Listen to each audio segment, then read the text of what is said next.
¿Existe en estos momentos una fraternidad mundial secreta que conspira para controlar el mundo?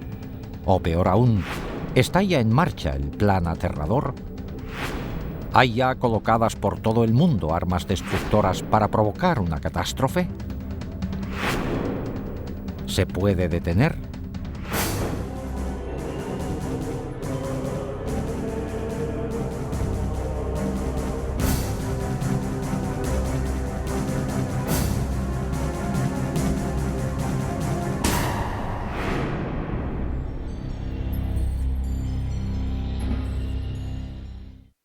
Hola, soy Patrick McNee. Se dice que los Illuminati son una sociedad mundial secreta que lleva siglos funcionando. Una fraternidad oculta que cuenta con gente de lo más influyente del mundo, gente de todas las razas y religiones que ostenta puestos importantes en gobiernos, iglesias, negocios, enseñanza, ciencia, medicina, ejércitos e instituciones financieras y benéficas. Una hermandad secreta cuyo único propósito es hacerse con el control de los recursos y de las finanzas del mundo entero y de sus habitantes. Si existe semejante sociedad, representa la mayor amenaza al mundo libre. De hecho, eso quiere decir que ahora mismo no existe tal mundo libre. Dicen que es absurdo, pero por primera vez hemos obtenido pruebas no solo de la existencia de tal organización mundial, sino de que se ha infiltrado en dos de las agencias secretas más poderosas del mundo. Es más, se han ocultado armas de destrucción masiva en Estados Unidos y otros países para emplearlas en el futuro. ¿Cómo ha podido ocurrir esto? Para dar con la respuesta, primero hay que explorar los enigmas de las sociedades secretas del mundo, cuya historia, ritos y existencia están envueltos en un velo de misterio. Las sociedades secretas han existido desde hace miles de años. Todas tienen una cosa en común: unos conocimientos únicos que juran mantener secretos. Porque, armados de estos conocimientos, limitados a ellos mismos, creen que pueden controlar a otros. Una de las primeras sociedades secretas sigue existiendo hoy día: los masones. Se cree que sus orígenes se remontan al antiguo Egipto, cuando solo un gremio selecto de canteros poseía unos conocimientos matemáticos especiales para construir las pirámides. En toda su historia, los masones han mantenido secretos sus métodos para que solo ellos pudieran construir las grandes estructuras que siguen hoy en día en pie. Primero, las pirámides y luego los grandes castillos y catedrales de Europa. Pero las sociedades secretas no se limitaban a los comerciantes. La palabra asesino tiene sus orígenes en una hermandad secreta de guerreros musulmanes chiíes que controlaban el norte de Siria en la época de las primeras cruzadas del siglo XI. Su especialidad: perfeccionar el arte de matar. La secta fue fundada por Hassan y Sabah, conocido como el Viejo del Monte, que gobernaba desde una fortaleza lejana. Hassan adoctrinó a sus discípulos en la promesa de que, si luchaban y morían por Alá, vivirían eternamente en el paraíso rodeados de placeres celestiales y terrenales. Empleaba la fuerza de la tortura y del asesinato para dar especial impacto a sus doctrinas y garantizar una total disciplina y devoción. Hassan daba hachís a sus fanáticos discípulos para provocarles una sensación de imbatibilidad antes de mandarles a misiones suicidas. Por eso, el nombre de asesino se derivó de la palabra hashashin, o fumador de hachís. En 1100, los asesinos contaban con más de 70.000 miembros fanáticos.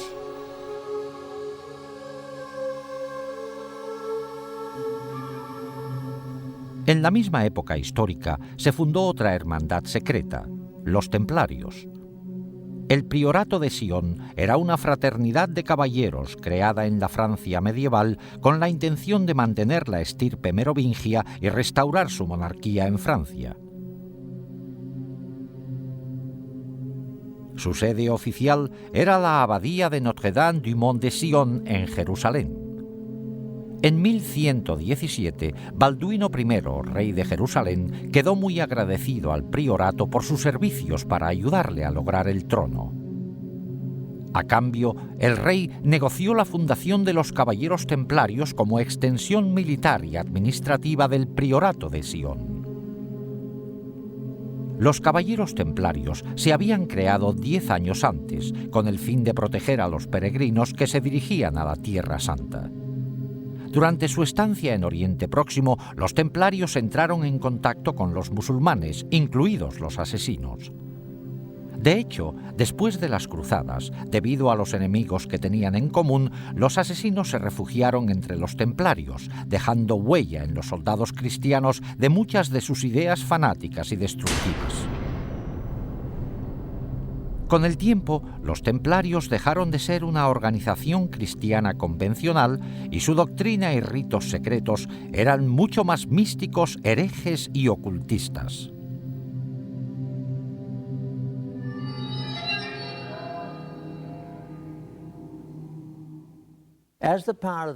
A medida que aumentó el poder de los templarios, la hermandad se convirtió en una iglesia dentro de la iglesia, con sus propios bancos, revocando excomuniones dictadas por obispos y solo obedecían al Papa.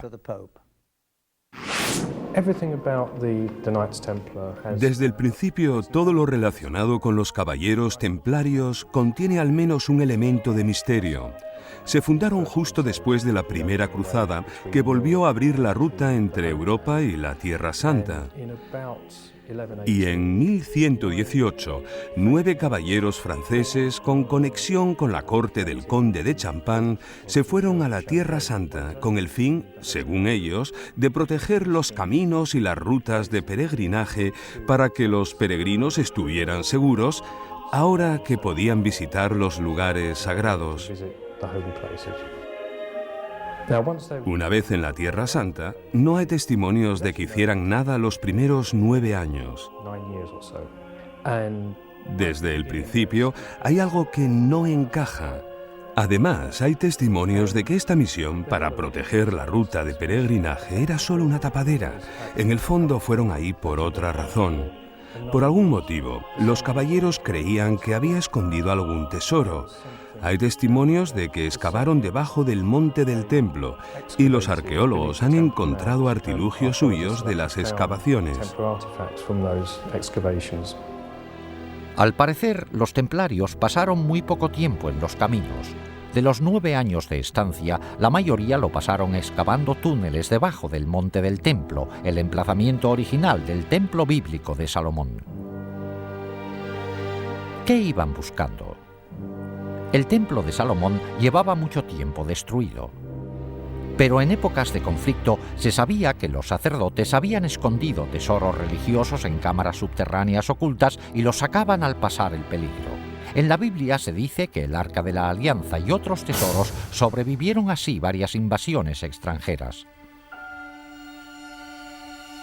Quizá el Santo Grial hubiese sobrevivido también en el laberinto debajo del templo a la espera de que la humanidad redescubriera su poder. Por cierto, no fue casualidad que los caballeros se instalaran en una mezquita situada en el antiguo emplazamiento. De hecho, fue después de su estancia cuando se hicieron llamar templarios o caballeros templarios. Un monje llamado Bernardo, que luego acabó siendo San Bernardo, intervino en la fundación de los templarios. San Bernardo se ocupaba de descifrar textos en hebreo antiguo. Aunque Bernardo era muy mundano en muchos aspectos, también era muy espiritual de un modo bastante insólito para su época. Le atraía mucho el lado femenino de la religión, los cultos a las vírgenes negras, sobre todo del sur de Francia, que son muy misteriosos, casi paganos.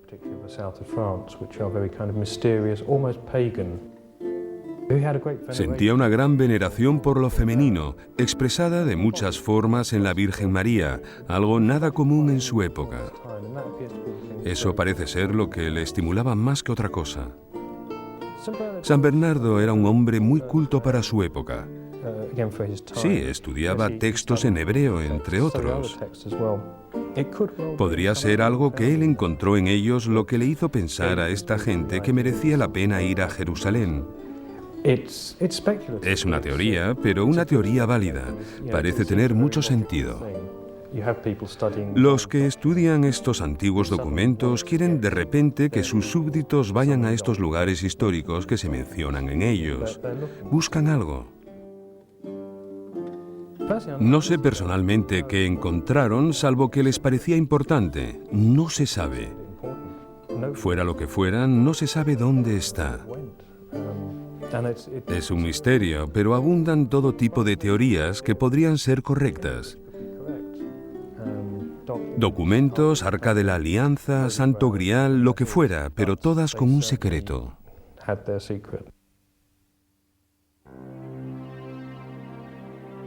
En un texto muy antiguo hay constancia del hallazgo. Nos dirigimos a la cámara secreta e hicimos bajar como antes a un compañero nuestro. Como el sol se hallaba en su punto más elevado, los rayos le permitieron descubrir un pequeño cofre colocado sobre un pedestal labrado y cubierto de oro.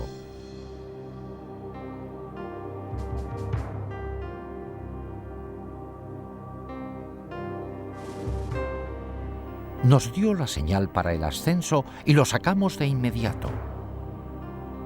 Lo hemos traído para que lo examine el Consejo Supremo. ¿Qué había en este cofre para que los templarios se emocionaran tanto? Lógicamente, a un grupo de caballeros cristianos con voto de pobreza no les interesaba nada material. Es más probable que fuera un objeto con un gran significado religioso. Hoy día no se sabe aún exactamente qué encontraron los templarios en la cámara secreta. Lo que sí se sabe es que al enterarse del hallazgo, el conde Hughes de Champagne, el hombre que financió la expedición, volvió a Jerusalén para unirse con sus anteriores vasallos. Una vez ahí, dejó todas sus posesiones materiales para servirles como caballero templario. Después de este descubrimiento, el gran maestre de los templarios visitó al Papa, y con la bendición de San Bernardo, la Iglesia reconoció oficialmente su orden. En el mundo cristiano, los hombres se unían rápido a los caballeros, renunciando a sus familias, dejando sus posesiones materiales y aceptando los difíciles votos de pobreza y castidad.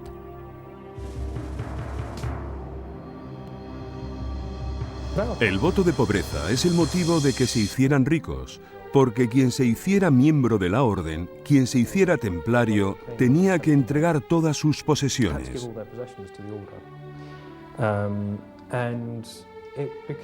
Además, se acabó viendo como un símbolo de prestigio que las familias nobles tuvieran hijos en la orden de los templarios. Y por supuesto, el dinero o las propiedades que tuvieran iban a las arcas. Además, cuando el Papa aprobó la orden, la bendijo y dijo que era bueno que quienes quisieran impresionar al Papa donaran fincas y dinero a esta nueva orden.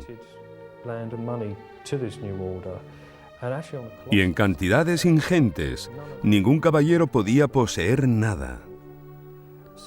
O sea que todas las posesiones como fincas, castillos, ganados y dinero que se les regalaba iban a parar a la orden.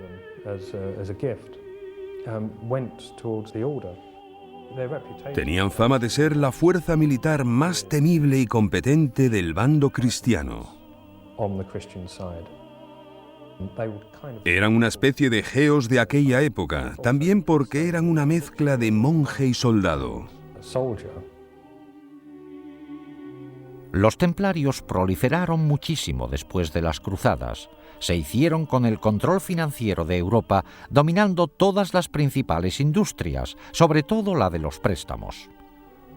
Inventaron el sistema de cheques moderno y en cuestión de unos años tenían contentos a todos los reyes de Europa. Tenían demasiados humos en muchos sentidos, sobre todo con respecto al Papa y a muchos reyes. Eran sumamente ricos, parecían ser los amos del mundo. La mayoría de los historiadores cree que recibieron su justo castigo por su riqueza. El rey francés que inició la represión de los templarios, Felipe el Hermoso, sentía envidia de su gran riqueza. Y se piensa que les acusó de blasfemia y de sacrilegio, pero que lo que en realidad quería era su dinero. Se les acusó de blasfemia y de sacrilegio, así como de incumplimiento de la reverencia habitual de la Iglesia, pero eso era bien sabido. Las acusaciones contenían elementos sexuales, pero siempre los hay en acusaciones contra grupos herejes. Se les acusó de sodomía, de actos homosexuales, se les acusó de escupir y de pisotear la cruz, de adorar no solo una cabeza barbuda y cortada, sino también en casos excepcionales se les acusó de adorar la cabeza cortada de un gato. La Iglesia Católica se hizo con las confesiones necesarias para eliminar a los templarios. Un viernes 13 de 1307, el Papa disolvió oficialmente la orden. Su gran maestre murió en la hoguera.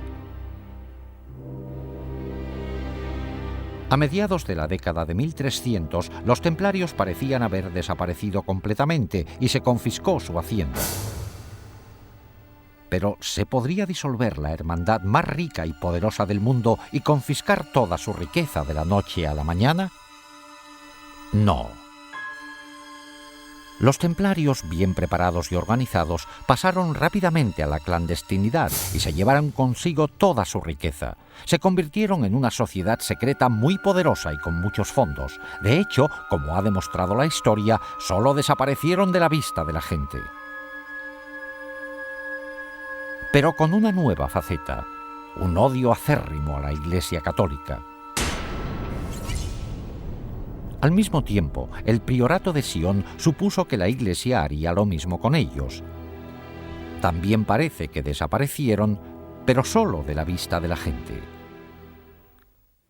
Durante más de 400 años, desde el siglo XIV hasta finales del XVIII, los masones, los asesinos, el priorato de Sion y los templarios subsistieron como sociedades secretas relativamente aisladas, con una influencia limitada, hasta que, el 1 de mayo de 1776, en Baviera, la humanidad vio lo que podría ser su peor destino. Adam Weishaupt, catedrático de Derecho Canónico, educado con los jesuitas y que sabía mucho de ocultismo, formó una nueva organización secreta que aglutinaría a todas las demás con un fin inconcebible: hacerse con el control total del mundo y de sus recursos y dominar por completo a sus habitantes. Weishaupt la describió eufemísticamente como un nuevo orden mundial. Esta hermandad diabólica se fundó inspirándose en una síntesis de las ideas centrales de sociedades secretas anteriores. Combinó ingeniosamente los conocimientos y ritos secretos masónicos, el misticismo islámico, artes mortales y uso del hachís de los asesinos, el carácter influyente del priorato de Sion, así como la riqueza, poder, organización militar y venganza contra la Iglesia Católica de los templarios. A todo eso, él añadió sus conocimientos de ocultismo.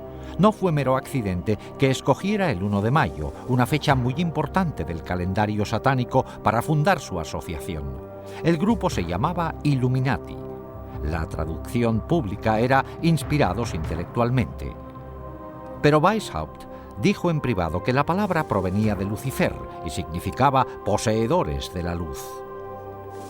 El sello oficial de la hermandad era una pirámide mística sin acabar y un ojo encima con rayos de luz irradiando en todas las direcciones. El ojo representaba la clarividencia y la sabiduría de la hermandad iluminada que domina el mundo. El fundador enumeró a sus seguidores los 5 medios principales secretos que se emplearían para lograr su objetivo de dominar el mundo en su totalidad. 1. Se emplearía el soborno sexual y monetario para controlar a hombres que ostenten cargos importantes en las distintas categorías de todos los gobiernos y otros puestos de responsabilidad. 2.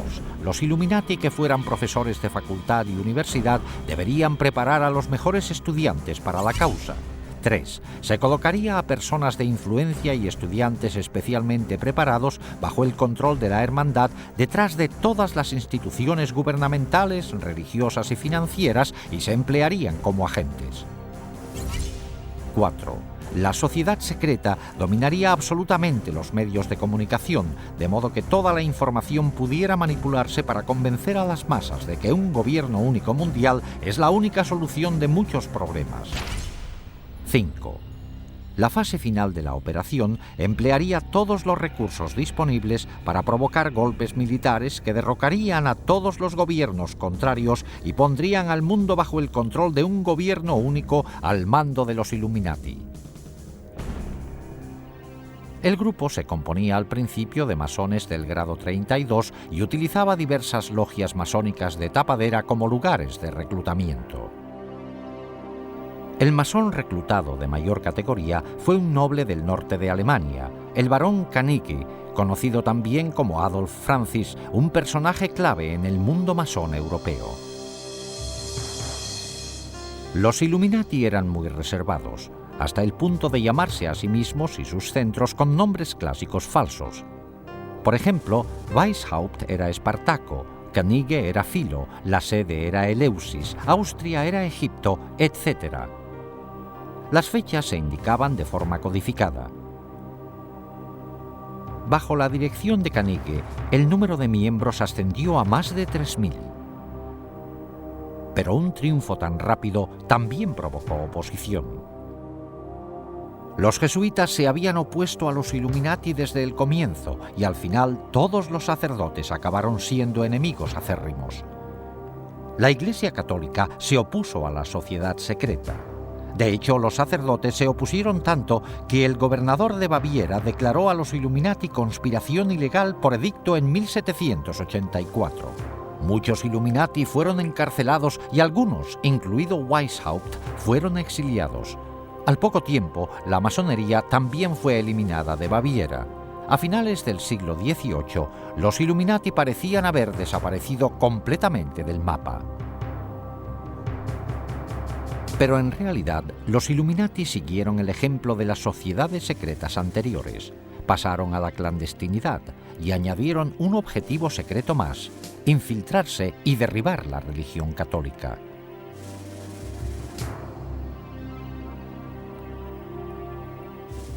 Al observar el mundo hoy día, ¿qué vemos de las sociedades secretas?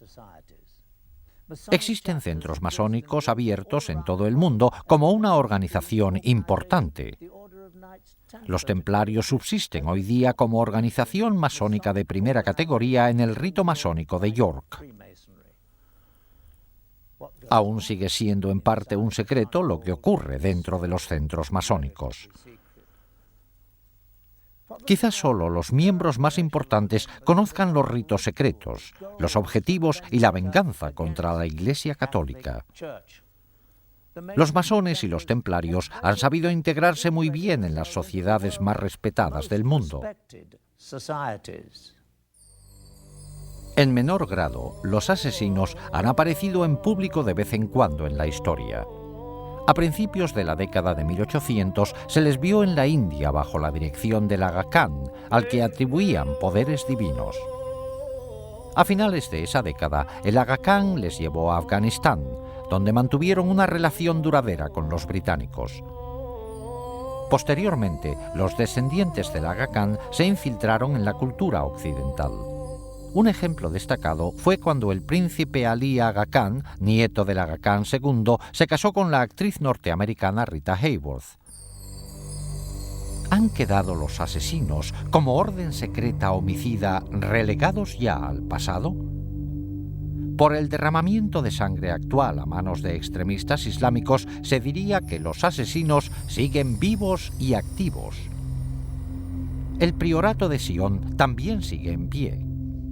De hecho, se piensa que varias figuras históricas ilustres han ejercido de grandes maestres del priorato y existen pruebas que lo confirman.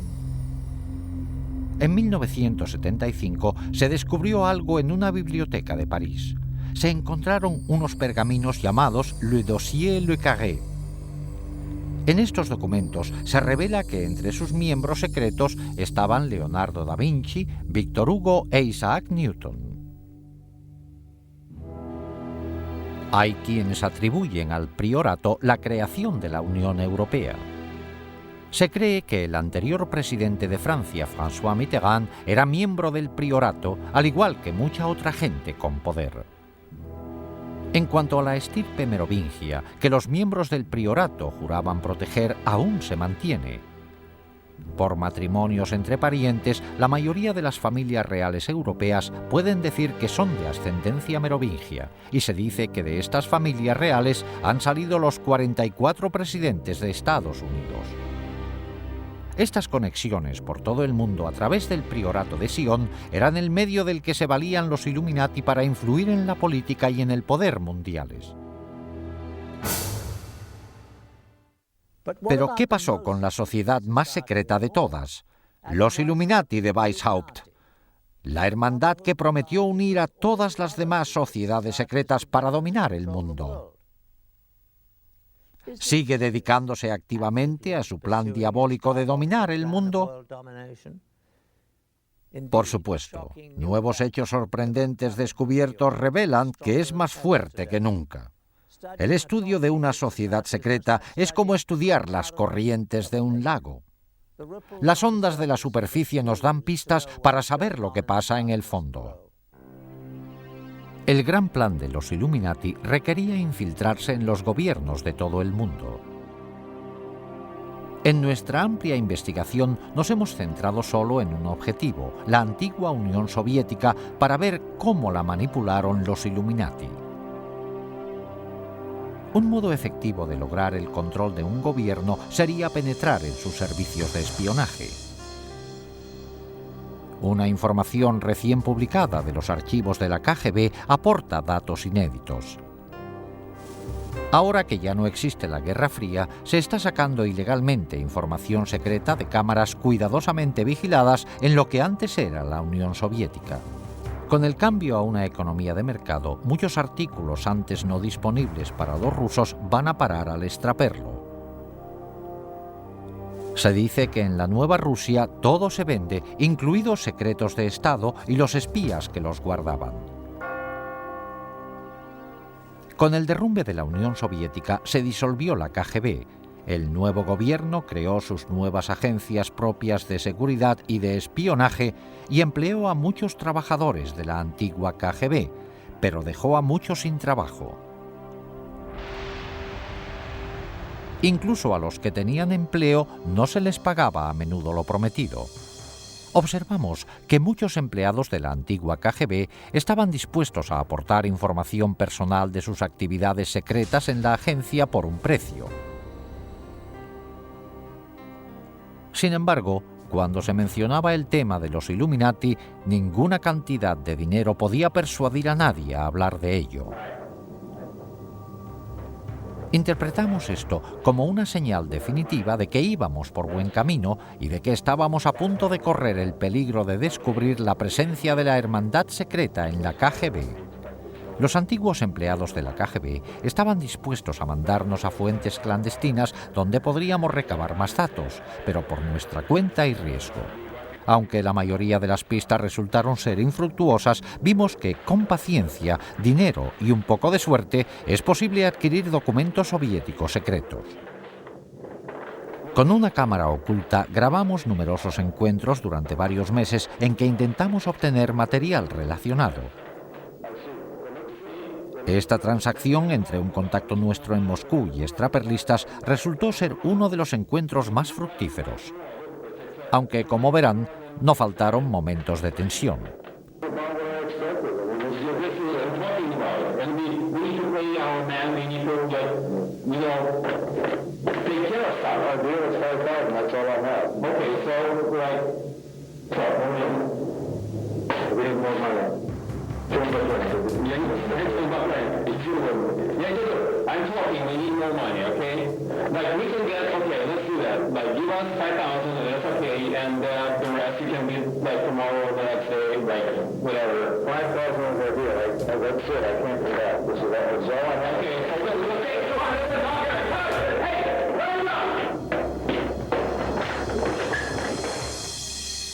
Cuando nos libramos al final de los extraperlistas, en algunos de estos documentos hallamos confirmación de la información más valiosa que nos habían contado los agentes de la antigua KGB.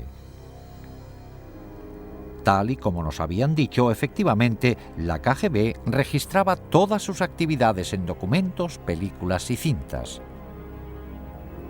Estas se almacenaban en unas instalaciones debajo de la sede de la KGB bajo la mayor seguridad.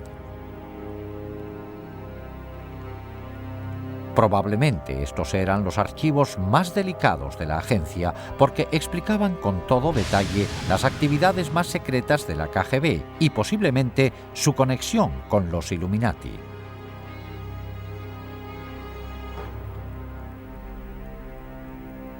Los documentos que compramos en el mercado negro fueron todo un logro. No solo confirmaban que había más material revelador de la KGB, sino dónde se encontraba. Volvimos otra vez a las fuentes clandestinas, provistos ahora de esta nueva información. Creíamos que, al haber desaparecido la KGB, no existirían la mayoría de las defensas que protegían sus archivos. Alguien debe de tener el conocimiento y acceso para suministrárnoslos a un precio. En los 5 meses siguientes, empleamos nuestras fuentes para intentar obtener estos archivos secretos de la KGB. Esta transacción entre un contacto nuestro en Moscú, un intérprete y un extraperlista fue todo un éxito. Este encuentro tuvo lugar en una fábrica textil del distrito Sokornoky de Moscú. Este es el despacho del propietario ruso de la fábrica y que la emplea tanto para negocios lícitos como ilegales.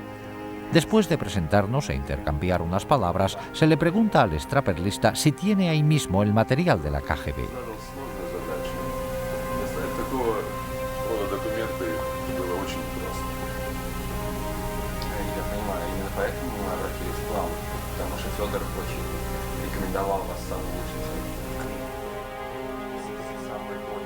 Se sacan de una caja fuerte los documentos relacionados con las películas y cintas que el extraperlista ha prometido entregar.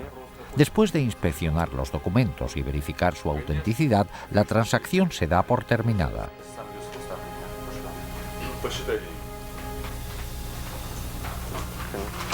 Okay, well, thank you. Спасибо. Пожалуйста. Nice to meet you. Дмитрий Сергеевич, спасибо за вашу работу. До свидания. Una vez realizado el pago, les llevan a otro despacho, donde se dice que están almacenadas las películas y las cintas.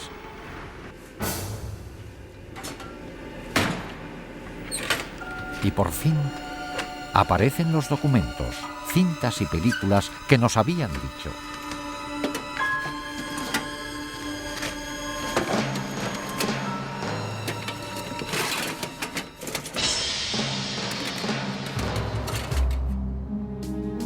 En una asombrosa revelación, incluida en los documentos secretos que obtuvimos, hallamos la prueba de que los Illuminati se infiltraron en la URSS y en la KGB. En unos comunicados entre 2 agentes superiores de la KGB se menciona al primer iluminado, Adam Weishaupt, por su nombre. A continuación, aluden a una conexión con 2 antiguos gobernantes de Rusia, Stalin y Nikita Khrushchev. Nuestra misión para colocar agentes dentro del Vaticano es un objetivo del que el fundador, Weishaupt, hablaba hace 200 años. Tanto Stalin como Khrushchev intentaron lograrlo durante años, aunque sin éxito. Pero creo que esta vez podremos lograrlo por fin. Es más, en el laboratorio nuestros investigadores descubrieron algo alarmante. En una vista ampliada se observa que un punto minúsculo, el punto final de la última frase de la página, es un sello. es la pirámide incompleta con un ojo en un triángulo encima. La insignia oficial de los Illuminati, una marca empleada por la sociedad secreta desde su creación en 1776. La KGB estaba empeñada en infiltrarse en el Vaticano. ¿Para qué les iba a interesar tanto a los rusos este lugar concretamente? La respuesta es sencilla. A los rusos no les interesaría el Vaticano, pero sí a los Illuminati. No solo fomentaría el odio contra los católicos, sino que además sería importante para lograr el objetivo final de dominar el mundo. El Vaticano puede ser la fuerza más poderosa del planeta para influir en la gente. Las políticas del Vaticano afectan a 1.000 millones de personas dispersas por todo el globo, en comparación con menos de 300 millones bajo el mando directo de Estados Unidos o de la Unión de Repúblicas Socialistas Soviéticas. La figura dominante de este vasto imperio de seguidores es un hombre, el Papa, del que piensan que sus palabras y deseos tienen inspiración divina. Ninguna otra persona en el mundo entero tiene tanto poder e influencia. Los Illuminati tenían un gran interés en influir como pudieran en el Papa y en sus consejeros. La KGB tenía un grupo de agentes destinados en Roma. Pero la ciudad del Vaticano es un mundo muy cerrado. Un Estado independiente reconocido oficialmente con su propio gobierno. En efecto, es un Estado soberano dentro de Roma. La vigilancia desde el exterior deja que desear. A partir de más documentos secretos de la KGB que hemos obtenido, sabemos que en 1972 los Illuminati, valiéndose de la gente que tenían en la KGB, formularon un plan drástico para destinar a un agente suyo dentro del Vaticano. De nuevo, el punto final de la última frase del documento es la pirámide y el ojo en miniatura, la insignia oficial de los Illuminati. Por fin, la hermandad secreta podría empezar a controlar la Iglesia Católica desde dentro. Enviaron a un agente al Vaticano haciéndose pasar por un sacerdote ucraniano expulsado de su país por los comunistas por su retórica anticomunista. Enseguida le aceptó el clero proamericano del Vaticano. Tras unos meses logró su principal objetivo, ganarse la confianza del despacho del cardenal Villot, el secretario de Estado del Papa Pablo VI. En esta secuencia filmada que obtuvimos en exclusiva de la KGB está a la derecha el agente haciendo de sacerdote. A la izquierda está el ayudante principal del cardenal Villot. Devo tornare all'ufficio, devo fare cose lì e tutto il resto. Sono molto preoccupato. Ok, spero che... Ecco che arriva. Buongiorno, come va? El tercer hombre es otro agente de la KGB destinado sin duda a la organización por los Illuminati. Pretende también acceder al cardenal. Sì, questo va bene, molto piacere. Bene, molto bene. Bravo, sta piacere.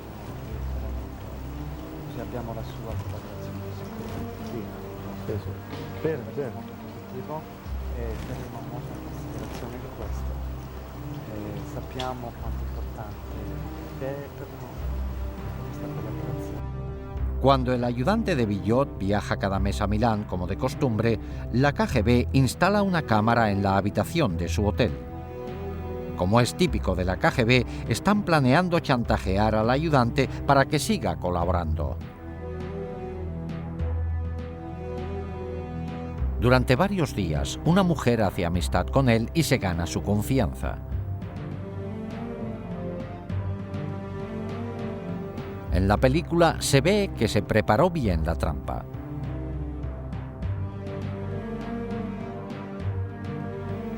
Una noche, la mujer va a la habitación de él para salir a cenar juntos.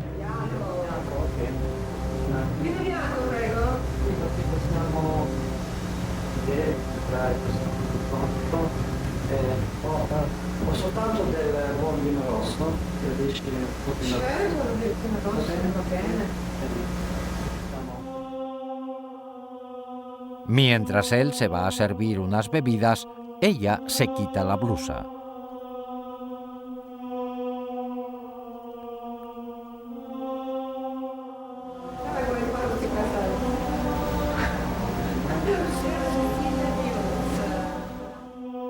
La película se corta de repente, pero independientemente del resultado del encuentro, el plano de este sacerdote con una mujer medio desnuda en su cuarto es suficientemente perjudicial como para garantizar la vigilancia de las actividades de Villot. Claro que, al poco tiempo, los agentes de la KGB al mando de los Illuminati empezarán a buscar modos de manipular al mismo Villot. Una vez logrado, estarán muy cerca del núcleo del catolicismo, el Papa Pablo VI. Pero al parecer, los Illuminati no se contentaban solo con ejercer influencia para controlar el Vaticano. A veces recurrían al homicidio. Durante la fundación de los Illuminati, varios oficiales han muerto en el Vaticano en circunstancias muy sospechosas, incluidos 3 papas. En cada caso, el momento de la muerte del oficial se calculó para que tuviera gran trascendencia política, la señal que indica que la hermandad secreta influye en la política mundial para su propio beneficio. En 1939, el Papa Pío XI iba a realizar una declaración condenando a los nazis y a los fascistas, grupos que cometían las barbaries que defendían los Illuminati. Pero antes de hacer la declaración en público, murió de repente. A un ayudante muy cercano, el cardenal Tisserand, le oyeron decir una y otra vez: «Le han asesinado, le han asesinado». Se le embalsamó enseguida, lo que hizo imposible que se le practicara una autopsia. En 1978, posiblemente la hermandad secreta volvió a recurrir al asesinato para manipular al pontificado. El Papa Pablo VI murió de repente. Es cierto que estaba débil, pero el brusco empeoramiento de su condición les pareció demasiado oportuno a muchos observadores. Sin embargo, los Illuminati se llevaron una sorpresa que tal vez no se esperaban: un papa que les haría frente.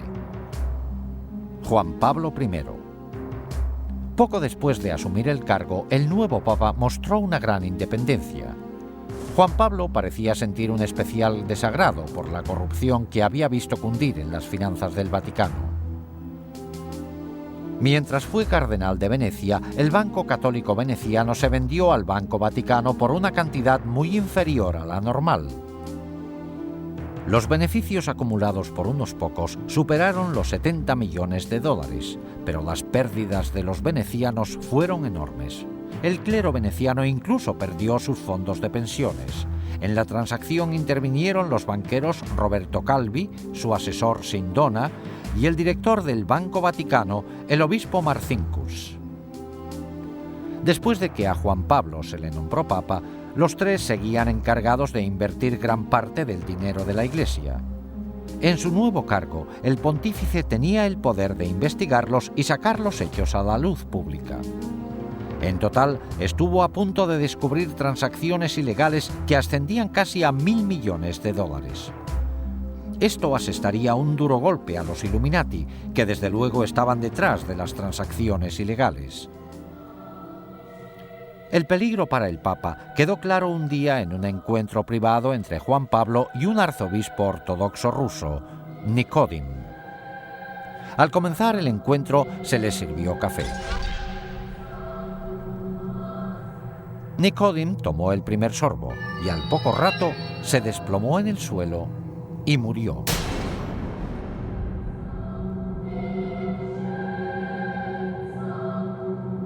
La cara se le desfiguró con un gesto horrible, como retorciéndose del dolor.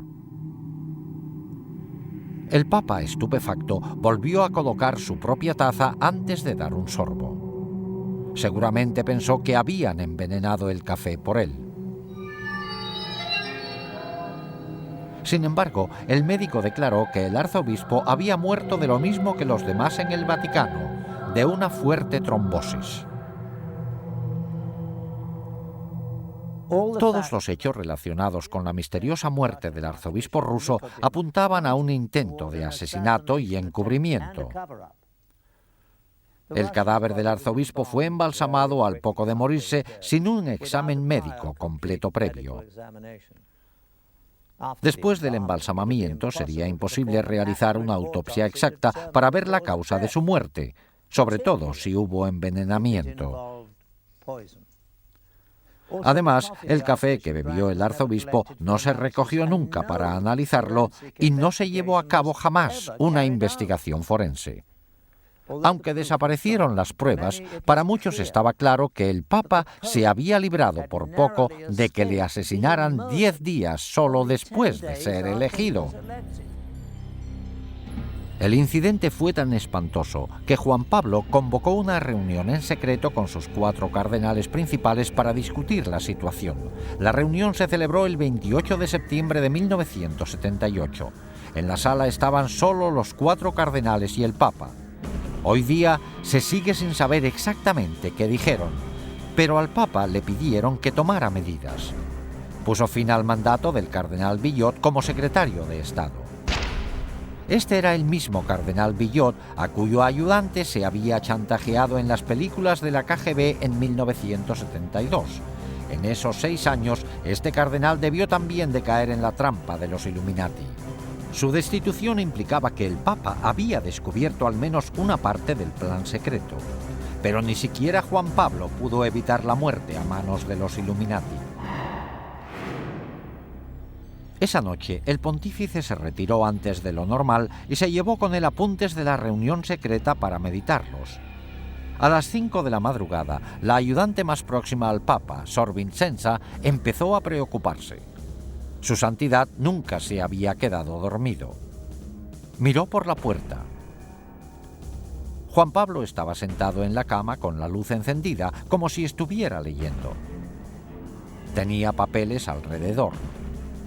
Pero, para sorpresa de ella, su rostro tenía la misma expresión desfigurada y agonizante que la que ella vio en el arzobispo Nicodim días antes. Juan Pablo murió a los 33 días de ser nombrado Papa. Tras más de 200 años de perfeccionar sus artes secretas, los Illuminati ocultaban sus huellas con gran precisión. Aunque el Papa le había destituido de su cargo como secretario de Estado horas antes, el cardenal Billot asumió el mando. Como cardenal más importante, él era ahora el Papa provisional. Se encerró en el cuarto del Papa para recoger los medicamentos y la mayoría de los papeles que había, incluidos los apuntes de la reunión secreta. También se llevó los dulces que le gustaba tomar al pontífice cuando leía, e incluso sus gafas y zapatillas. Estos artículos no se volvieron a ver jamás. Luego, Billot mandó a Sor Vincenza a un convento, tras prohibirle que dijera a nadie que había encontrado al Papa muerto ni nada de lo que había visto. A las 6:10 de la mañana ordenó que llamaran a los embalsamadores, pero lo más chocante es que llegaron casi al momento. Se calculó que, dada la distancia que tenían que recorrer los embalsamadores, les debieron de contactar a las 4:45 de la mañana, 15 minutos antes de que la hermana descubriera al Papa. A las 7:30 se realizó un comunicado público. La causa de la muerte fue un paro cardíaco.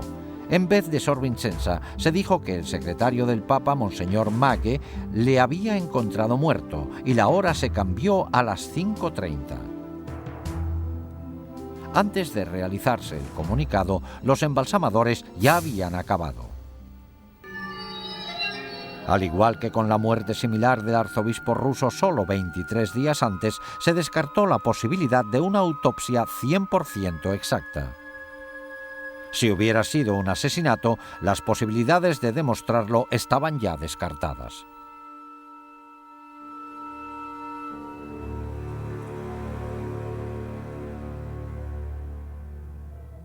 Diez días después del funeral de Juan Pablo, el cardenal Billot reunió al cónclave para nombrar a un sucesor. Este organismo electoral oficial se compone de 111 cardenales. Una vez a solas en la Capilla Sixtina, los cardenales invocan el poder del Espíritu Santo para que les guiara en su decisión. Pero en realidad, los principales candidatos a papa no se deciden en el cónclave a puerta cerrada. Estas decisiones se toman en los elegantes restaurantes de Roma, donde los cardenales con más poder se reúnen para comer juntos. Cuando los cardenales se reunieron en la Capilla Sixtina a puerta cerrada la mañana del domingo 15 de octubre de 1978, el cónclave se convirtió en un escenario de manipulación política en todos los sentidos. Desde promesas susurradas al oído entre los cardenales hasta discusiones acaloradas, la tensión aumentaba con cada votación. Después del octavo escrutinio, empezó a salir humo blanco por el Vaticano indicando que se había elegido a un nuevo papa. También indicaba una derrota total para la KGB y los Illuminati. El nuevo pontífice era un polaco anticomunista acérrimo, Juan Pablo II. Pero los Illuminati no se dan por vencidos fácilmente. El 13 de mayo de 1981, Mehmet Ali Achka, un hombre buscado en Turquía por asesinato, esperaba de pie entre la multitud a que pasara el Papa fuera de la Basílica del Vaticano. Según Ali Achka, Juan Pablo II salió del Vaticano en un vehículo blanco sobre las 5 de la tarde. Al pasar el Papa, Ali Achka sacó una pistola y le disparó 3 veces antes de que la gente lo tumbara. El Papa quedó herido de gravedad, pero se recuperó para continuar con el pontificado. Al principio, Ali Achka afirmó que había actuado a solas, pero los investigadores se convencieron de que una conspiración mucho mayor se había valido de este desequilibrado para cometer un asesinato. Al poco tiempo, Ali Achka confesó que el incidente fue parte de una conspiración búlgara de la KGB.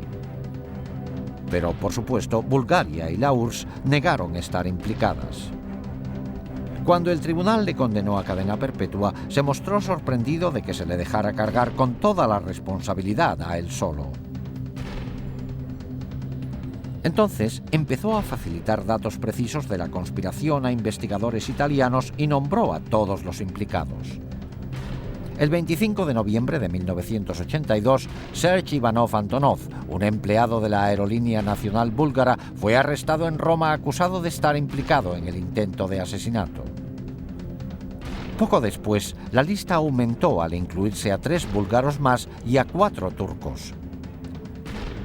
En julio de 1983, cuando trasladaron a Achka a otro centro, admitió en público la conexión de la KGB, mientras gritaba a los reporteros que la KGB y el servicio de espionaje búlgaro estaban implicados. Más tarde, explicó que había sido entrenado en Bulgaria y Siria por expertos en terrorismo internacional de la KGB. También confesó que Antonov era cómplice, así como 2 empleados de la embajada búlgara. En 1984, el juez italiano Lario Martella llegó a la conclusión de que la KGB y el servicio de espionaje búlgaro estaban implicados en el intento de asesinato. El juez dictó este fallo basándose en los hechos siguientes. Achka empleó un pasaporte falso para poder entrar en Italia, algo disponible solo de fuentes muy sofisticadas. También tenía suficiente dinero como para permanecer largas temporadas en Bulgaria, Suiza y otros países europeos. Había pruebas de que recibió un gran apoyo en sus actividades en Italia destinadas al intento de asesinato. En primavera se convocó el juicio de 8 hombres acusados de conspirar para matar al Papa y los hechos empezaron a esclarecerse. En el juicio, varios acusados turcos declararon que habían ayudado a Achka en sus viajes de Turquía a Italia pasando por Bulgaria. Otro dijo que había realizado pagos a Achka de los búlgaros acusados. Uno confesó haber entregado a Achka el arma del asesinato en un restaurante de Milán. En los años 80, después de 2 siglos de asignar a sus miembros a puestos elevados, los Illuminati se habían hecho con el control de los tribunales italianos. Al final, para mayor asombro de muchos observadores, el tribunal italiano declaró que faltaban pruebas suficientes para condenar a los conspiradores. El caso Achca demostró no solo que la hermandad secreta había puesto en peligro el sistema jurídico italiano, sino que además los Illuminati se habían infiltrado en la dirección de la KGB. En 1990, Víktor Ivanovich Sheimov, un comandante de la KGB que desertó a Estados Unidos, realizó una sorprendente declaración. Antes de huir de Rusia en 1980, recibió la orden de obtener toda la información posible de cómo poder acceder al Papa en persona. La orden fue firmada por Yuri Andropov, el entonces jefe de la KGB. El mismo Andropov que, solo unos años después, llegaría a ser el presidente de la URSS. La última medida de los Illuminati para dominar preveía golpes militares en todo el mundo para hacerse con el poder y así crear un único gobierno mundial controlado por ellos. Para lograrlo, emplearían el enorme excedente de armas destructoras acumuladas en la URSS para amenazar al mundo entero. Aunque la KGB era la más conocida, no era la única agencia de espionaje de la URSS. Otra agencia igual de impresionante, pero aún más secreta que la KGB, era la GRU, dedicada a espionaje militar. Y la hermandad secreta hizo todo lo posible para infiltrarse en ella. La prueba de que lo lograron se demuestra en estos documentos secretos de la GRU que se los compramos a un extraperlista en Rusia. En ellos se le encarga a un agente que trabaje en Washington haciéndose pasar por periodista. Los Illuminati han vuelto a dejar su huella reveladora. El punto aumentado al máximo es la pirámide y el ojo que todo lo ve. Mientras que la KGB recopilaba información sobre figuras políticas e influía en la política mundial, la GRU recopilaba datos esenciales para lograr objetivos militares.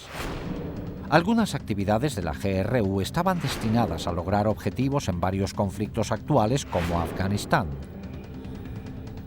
Pero la misión principal de la GRU eran los preparativos para futuras guerras con otros países, sobre todo con Estados Unidos. Esta era la agencia prevista para colocar las armas destructoras para la fase final del plan secreto de los Illuminati. Los agentes de la GRU estaban preparados a la perfección para ese fin. En la época de la Guerra Fría, desde el principio hasta el final, prácticamente en todo el servicio militar, nos empleaban para preparar militarmente a la Unión Soviética para una futura guerra con Estados Unidos. Aparte de su formación militar, los agentes de la GRU recibían 3 años de entrenamiento exhaustivo. Aprendían a usar todos los instrumentos y técnicas de espionaje y se hacían expertos en explosivos. En cuanto estaban preparados, les destinaban a países extranjeros. A algunos les hacían pasar por diplomáticos e iban a trabajar en embajadas. Otros asumían cargos de periodistas, como es el caso de los documentos secretos que obtuvimos con la insignia de los Illuminati. Uno de ellos fue Stanislav Lunev, un antiguo coronel de la GRU que en 1992, después de 20 años en la agencia, fue el oficial militar de mayor categoría de Rusia en desertar. En su libro, así como en una entrevista exclusiva con nosotros, Lunev nos muestra directamente los entresijos de la GRU. Aunque no se le veía la cara, no mencionó siquiera a los Illuminati, aunque en ningún momento negó su existencia ni su colaboración con la GRU. Sin embargo, revela algunos hechos sorprendentes.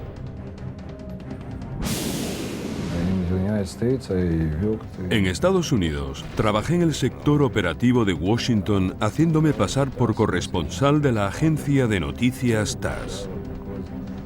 Es una tapadera muy buena, porque los periodistas y los espías, los verdaderos espías, tienen mucho en común. Los dos buscan noticias e información. Una vez asignados en su puesto, los agentes de la GRU tenían varios cometidos. Uno era ayudar a coordinar campañas terroristas para desestabilizar gobiernos hostiles. Oficiales de la GRU han revelado que durante la guerra del Vietnam, la agencia invirtió más de $1.000 millones en fomentar la campaña antibelicista en Estados Unidos. Esta habilidad para manipular los gobiernos era un arte que encaja perfectamente con los planes futuros de los Illuminati para derrocarlos. Otra faceta importante del trabajo de los agentes de la GRU era preparar el terreno para las fuerzas especiales rusas, los Spetsnaz. Estas tropas de élite al mando de la GRU penetrarían en los países para realizar sabotaje militar en caso necesario. Algunas volarían objetivos estratégicos como centrales eléctricas, puentes y centros de comunicaciones. Otras formarían brigadas asesinas para matar a jefes de gobierno y a sus familiares. Estas dotes eran de gran valor para los Illuminati de cara a dominar el mundo.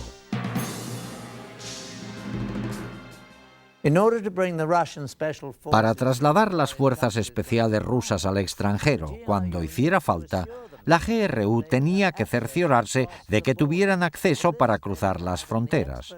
Para esto contaban con la KGB. La agencia era excelente para lograr entrar en países hostiles.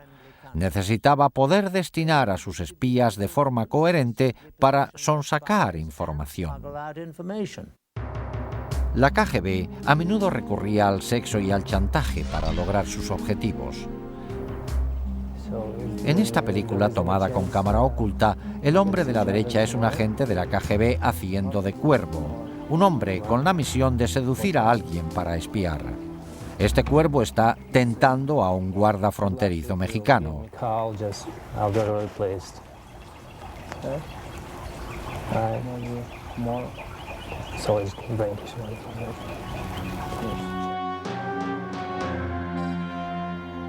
En cuanto el guarda picó, los agentes de la KGB podían cruzar de México a Estados Unidos por este puesto sin problemas. Esta información se pasaba a la GRU para que también pudiera hacer uso del acceso e introducir a agentes y a los Spetsnaz cuando se les llamara. So, will you call me? I'll call you. You will? Anyway, I'll contact you, you know what I mean? I'll call you. I'll find you, then I'll call you. Are you okay? Yeah, okay. Okay. Para ejecutar el programa de caos mundial y golpes militares, la Hermandad Secreta se sirvió de la GRU para colocar por todo el mundo agentes clandestinos y armas destructoras. Estas armas permanecerían ocultas en lugares estratégicos hasta que hicieran falta. Cuando los Illuminati lo decidieran, los agentes saldrían a la luz y se emplearían las armas. Los comandantes de estas fuerzas de operaciones especiales son militares profesionales muy bien preparados y vendrán cuando se produzca un gran conflicto. Y necesitan sistemas armamentísticos muy especiales para destruir objetivos muy protegidos. O sea que dispondrán de armas nucleares, químicas, biológicas y de otros tipos. Las armas más temibles que se introdujeron ilegalmente fueron los dispositivos nucleares pequeños, que se conocen como bombas nucleares de maleta. Estas armas pueden transportarse fácilmente, pero tienen una potencia destructora enorme. Una vez introducidas en Estados Unidos y otros países enemigos, se escondieron en lugares seguros y podrían recuperarse en tiempo de guerra. Se calcula que un alarmante número de estos dispositivos nucleares se colocó en Estados Unidos y en otros países. Con toda probabilidad, estos dispositivos permanecen ocultos en lugares secretos listos para emplearse hoy. Gracias a los archivos de la KGB abiertos recientemente, hemos visto asombrados cómo los Illuminati han estado manipulando hasta ahora las instituciones mundiales como el Vaticano. Y hemos visto que se han colocado por todo el mundo armas destructoras. Nos hemos centrado solo en la conexión de Rusia con los Illuminati. Desde que Adam Weishaupt fundó la Sociedad Secreta en 1776, sus tentáculos se han extendido a muchas otras naciones del mundo. Incluso en Estados Unidos existen señales reveladoras. La más obvia se halla en el reverso del billete de $1. Se ven claramente la pirámide y el ojo, la insignia de los Illuminati, que se incluyó ahí en 1933 por orden del presidente Franklin D. Roosevelt. Debajo se lee en latín Novus Ordo Seclorum, que se traduce como Nuevo Orden Mundial.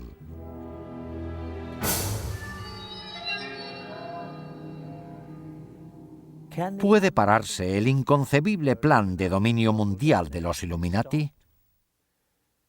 Lo único que temen las sociedades secretas es que las descubran.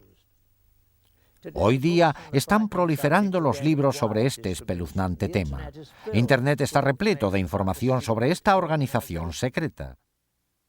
Lo único que podemos hacer es esperar que toda la gente del mundo vea las señales y que hagan caso de la clara advertencia de que hay quienes están escondidos al acecho pensando en quitarnos nuestra libertad. Con ustedes, Patrick Macnee, gracias por su atención.